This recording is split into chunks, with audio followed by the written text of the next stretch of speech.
नमस्कार, स्वागत है आपका केकेडी न्यूज में। आज हम एक बड़े ही दिलचस्प मुद्दे पर आपके साथ बात करेंगे और यह इतना दिलचस्प मुद्दा है कि आप सभी को पता है कि अभी जल्दी ही 17 जुलाई को एक बहुत बड़ा काम हुआ। देश के अंदर राजनीतिक घटनाक्रम बड़ी तेजी से बदल रहे हैं और 2024 को चुनाव को लेकर के सभी लोग अपने अपने तरकश में तीर डालने का काम कर रहे हैं। हमें यह पता है कि इस समय नरेंद्र मोदी को उखाड़ फेंकने के लिए पूरे देश में एक बहुत बड़ा गठबंधन तैयार हुआ है, जिसमें लगभग 26 क्षेत्रीय पार्टियां और राष्ट्रीय पार्टियां मिलकर के उन्होंने गठबंधन बनाया है, जिसका नाम है INDIA।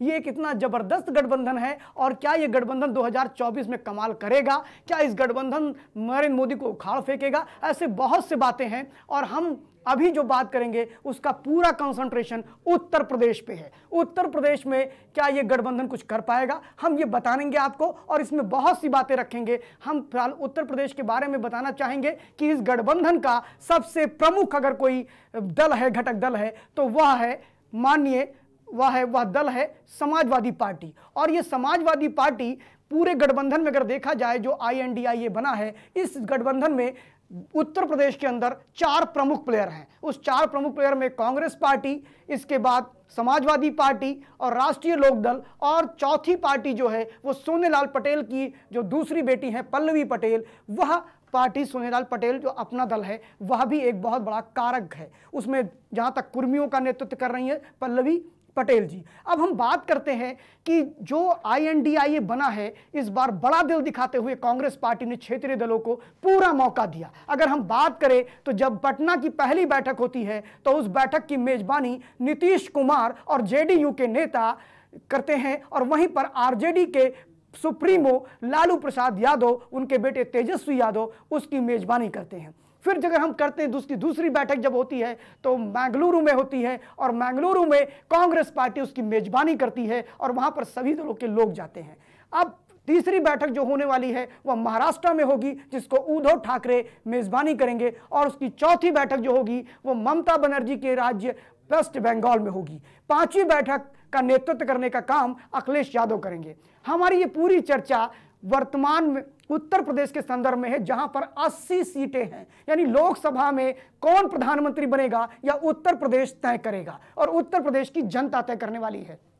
उत्तर प्रदेश में क्या लोकसभा की 80 सीटों पर किस प्रकार के विसाद बिछाने वाले हैं INDA के लोग? अब जब उत्तर प्रदेश में INDA के घटक दलों की चर्चा होती है तो उसमें मानी बात है कि अखिलेश यादव की पार्टी समाजवादी पार्टी का नाम सबसे नंबर 1 पे होगा। अगर भारतीय जनता पार्टी से कड़ी टक्कर में अगर कोई सबसे अधिक मजबूती से साथ लड़ेगा तो वह समाजवादी पार्टी होगा। हमने देखा 2022 में लगभग 35% मतों की संख्या के साथ समाजवादी पार्टी दूसरी पार्टी रही, प्रभावी पार्टी रही, 47 से अपने को 122 तक लेकर के आई। और इस पार्टी को ये मान के चल रहे हैं लोग कि अगर INDIA अगर कोई टक्कर देगा तो उसका सबसे प्रमुख घटक दल है और वह है समाजवादी पार्टी, जो उत्तर प्रदेश में सबसे बड़े दल के रूप में भूमिका अदा करेगा। मजे की बात तो यह है कि जो कांग्रेस पार्टी 1885 में जिसका गठन हुआ था, उसको भी समाजवादी पार्टी के पिछलग्गू की तरह काम करना पड़ेगा। हम ये चर्चा करते हैं कि क्या अखिलेश यादव 2022, 2014, 2017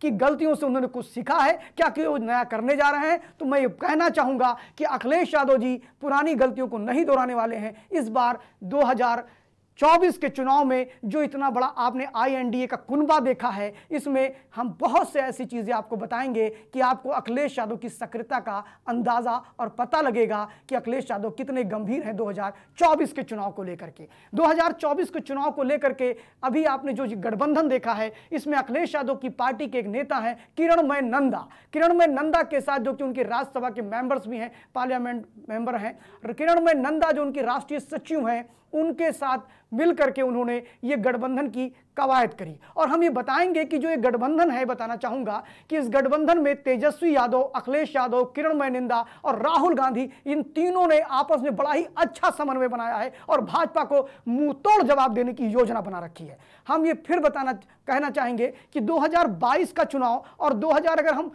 19 के चुनाव में जाते हैं तो 19 के चुनाव में जब सपा और बसपा का गठबंधन हुआ था तो एक सबसे बड़ी बात हुई थी कि सपा और बसपा के गठबंधन में ऊपर तो तालमेल अच्छा हुआ, बुआ के पैर भी छुए डिंपल जी ने, और समाजवादी पार्टी के नेता अखिलेश यादव ने स्वर्गीय दिवंगत आदरणीय मुलायम सिंह यादव जी को उनके मंच तक पहुंचा दिया, जो कि आपस में एक दूसरे के बात तक नहीं करते थे। बहुत कुछ प्रयास किया अखिलेश यादव जी ने, लेकिन 2019 के चुनाव में वो दांव फीके पड़े और भारतीय जनता पार्टी 62 सीटें जीत करके, और अखिलेश यादव जी सबसे अधिक नुकसान में रहे और 5 ही सीटों पर जीत पाए। वहीं पर 10 सीटों के साथ बहुजन समाज पार्टी दूसरा सबसे बड़ा दल बनकर उभरा। वो गलती इस बार अखिलेश यादव नहीं दोहराने वाले हैं, क्योंकि इस बार अखिलेश यादव ने अपने बूथ मैनेजमेंट पर सबसे तगड़ा काम करना शुरू कर दिया है। और आपसे बताना चाहेंगे कि अखिलेश यादव जी अपने बूथ मैनेजमेंट पे लगभग 6 महीने से काम कर रहे हैं। उनका एक एक कार्यकर्ता बूथ पर जा रहा है और वहां अगर सामाजिक समीकरण ठीक नहीं है तो उसको वो ठीक कर रहा है।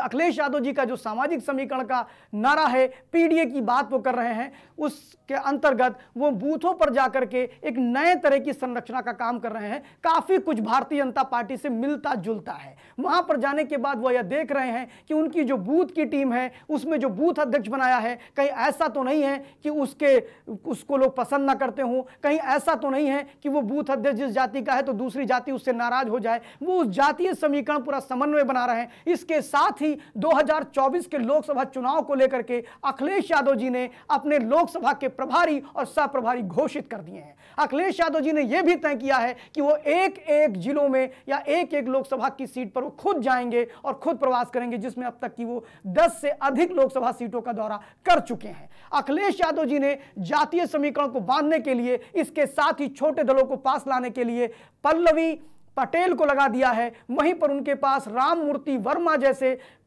अंबेडकर नगर के टांडा के जो हैं वो उनके जैसे विधायक उनके पास हैं, उनके नेता हैं, जिनके साथ वो मिल करके एक बड़ा पिछड़ों में और कुर्मियों में एक बड़ा संदेश देने के लिए उनको आगे किए हुए हैं। अगर हम बात करते हैं कि क्षत्रिय में किसको ले जाएंगे, तो क्षत्रियों में उनके पास अरविंद सिंह गोप जैसे बड़े नेता हैं। इसके अलावा बहुत से क्षत्रिय नेताओं को वो आगे बढ़ा रहे हैं। जातीय समीकरण के आधार पर ब्राह्मण एक बहुत बड़ा कॉज था 2022 के चुनाव में। विकास दुबे की हत्याकांड के बाद ब्राह्मण हो रहा था।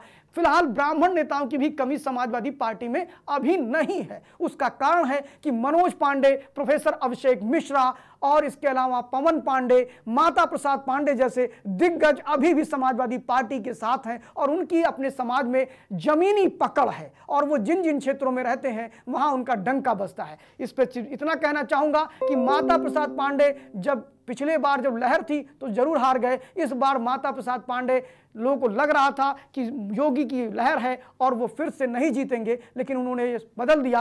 और अगर आप देखेंगे तो समाजवादी पार्टी के जितने भी विधायक जीत करके आए हैं उसमें अधिकांश पुराने समाजवादी ही जीत करके इस चुनाव में आए हैं। समाजवादी पार्टी बड़ी ही बोल्ड स्टेप ले रही है हर मामलों पे।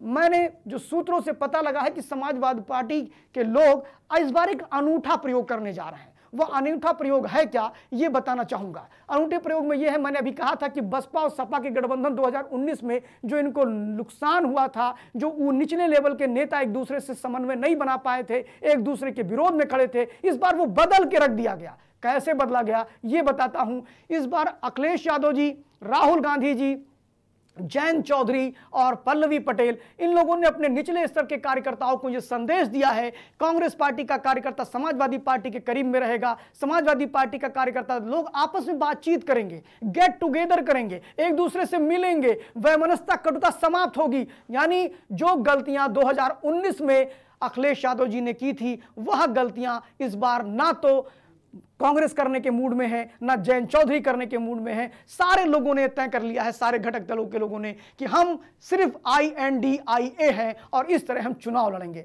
अखिलेश यादव जी ने बिगुल बजा दिया है और कुछ मुद्दों को सेट कर दिया है। अभी आपने देखा कि किसानों के छुट्टा जानवर को लेकर के अभी भी वो मुद्दा बना हुआ है और उस मुद्दे पर पिछली बार 2022 का जो चुनाव हुआ था उसमें स्वयं माननीय प्रधानमंत्री नरेंद्र भाई मोदी जी ने कहा था, देश के प्रधानमंत्री ने, कि छोटा जानवर की समस्या समाप्त होगी।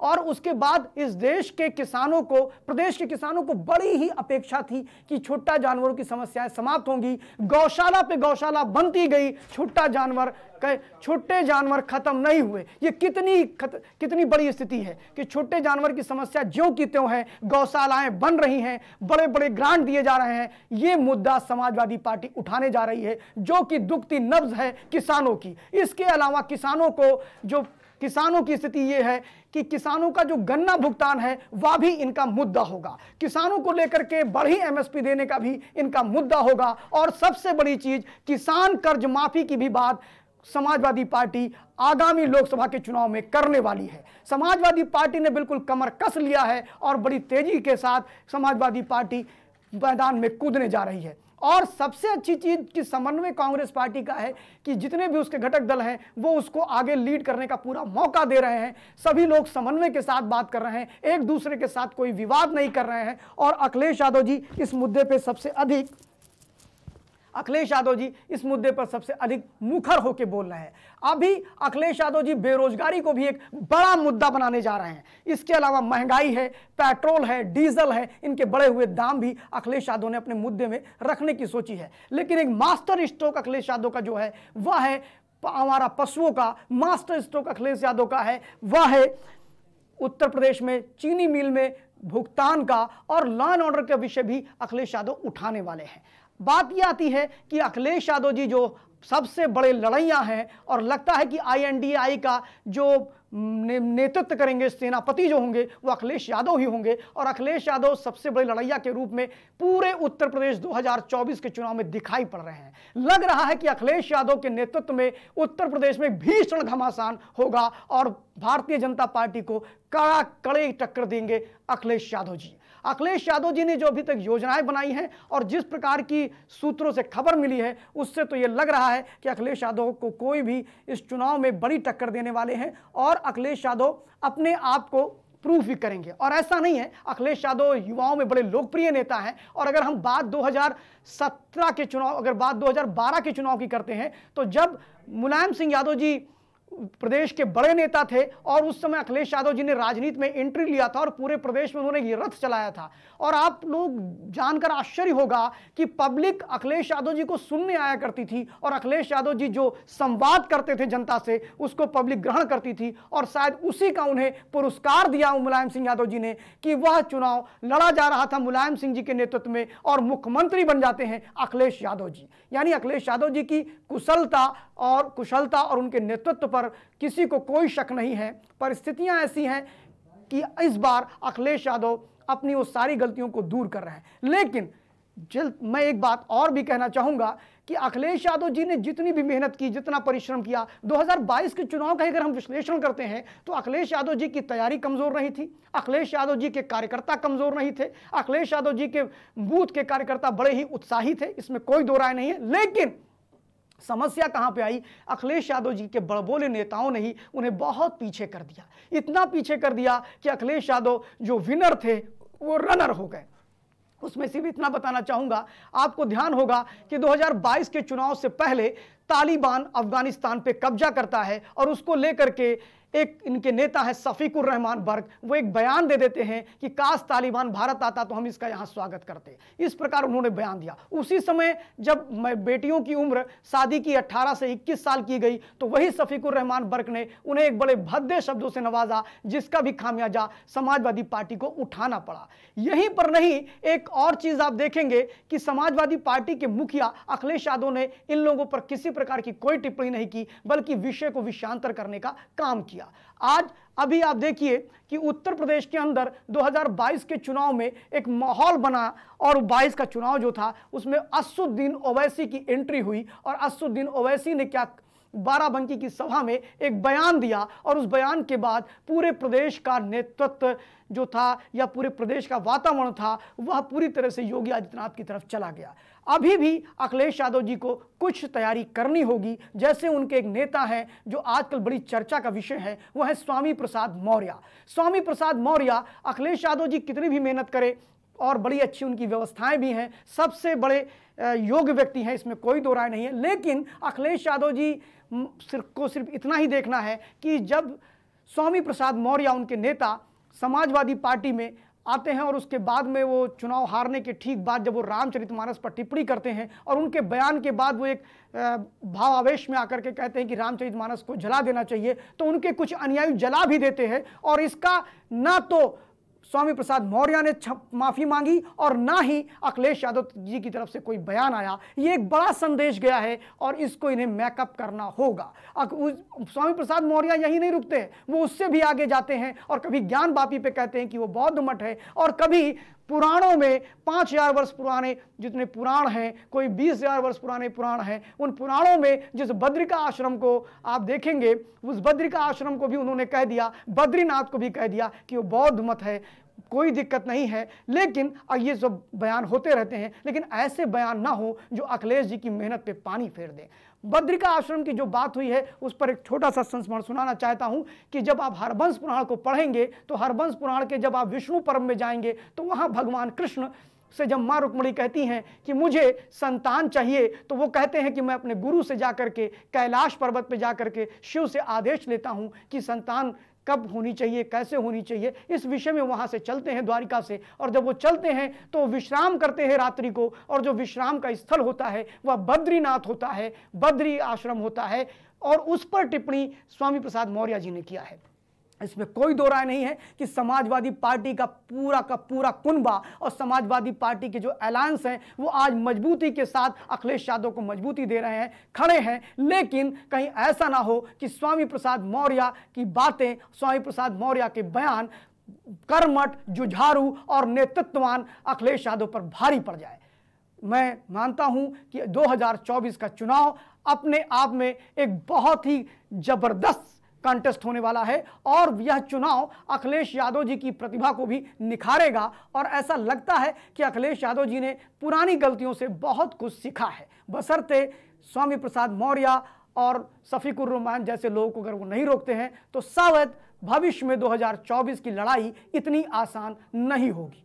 धन्यवाद। आप देखते रहिए KKD न्यूज़। Thank you.